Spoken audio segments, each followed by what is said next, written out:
everyone, welcome to my page. I wanted to take a few minutes and talk to you about depression. So depression is something I've been dealing with for the better part of 15 years.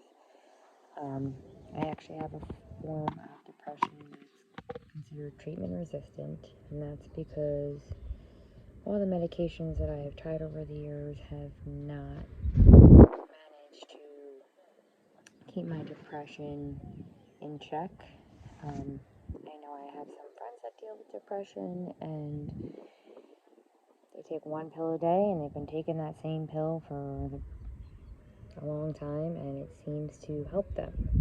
And I am glad that they found something that has helped them. But along my journey, medication was not something that was able to help me escape a depressive state. And I've tried other forms of treatment outside of medication. And it wasn't until a few years ago that I really started to find my way through coping with depression on a daily basis without medication. And I found my own coping strategies, ones that pretty much keep me in a good place most of the time. And when I'm not in a good place, I find myself not falling as deeply into depression, or it doesn't last as long, and that's because I found tools that seem to work for me. Obviously, what works for one person may not work for another, but there are so many different tools that can help a person when they are struggling.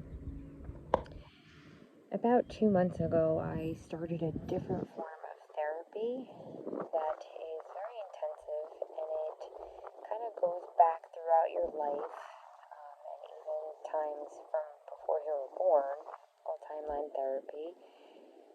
And it helps you try and uncover some of the root issues that you are dealing with in life that may or may not be adding to your life experiences or habits that you're trying to change that you can't change.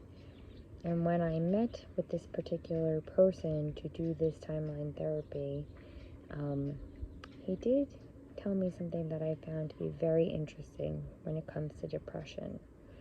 One of the things that he was telling me is that depression and anxiety, for that matter, are ways that your body is telling you that something is not right. And from what he was explaining is that before we are born, basically our life path is pretty much created for us. Whether you're religious or not, I don't know whether or not you would believe that, but I'm not a religious person, and I can see how this may make sense to people. So your life path is already chosen before you even arrive, and the experiences that you are having are trying to teach you the lessons that you need to learn in order to be your highest self, your best self, and to live the life that you were created to live. Everybody has some type of contribution to bring to this earth, which is why they're born. And so he was explaining that depression and anxiety is your body's way of telling you that you are not living your true path. And although I do believe that there are chemical imbalances that cause anxiety and depression, I also believe that there may be something that's true about this, just from my own experiences. Sometimes when I'm really anxious about a situation that I am trying to deal with, I realize after the fact that it's not the situation that is really causing me the anxiety, but it's that I'm not reacting to the situation that is my truth. React to the situation, and that comes from feeling judged by other people and the fear of them looking at me dealing with a situation and telling me that I'm not doing it in the right way, when really I'm doing something in the way that makes sense to me and my beliefs, the way I believe it should be handled.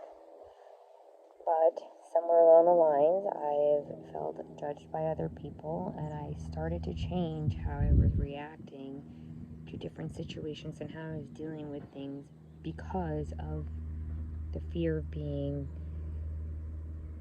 judged by somebody else. Because no one really wants to be judged. It doesn't make you feel good to know that some people are looking down on you, especially when it comes to the ones that you love the most in your life, and they are judging you and judging you hard for the choices that you are making. It doesn't make you feel good. So I've come to realize after talking to this person that sometimes what I'm doing is changing who I am to please other people outside of myself.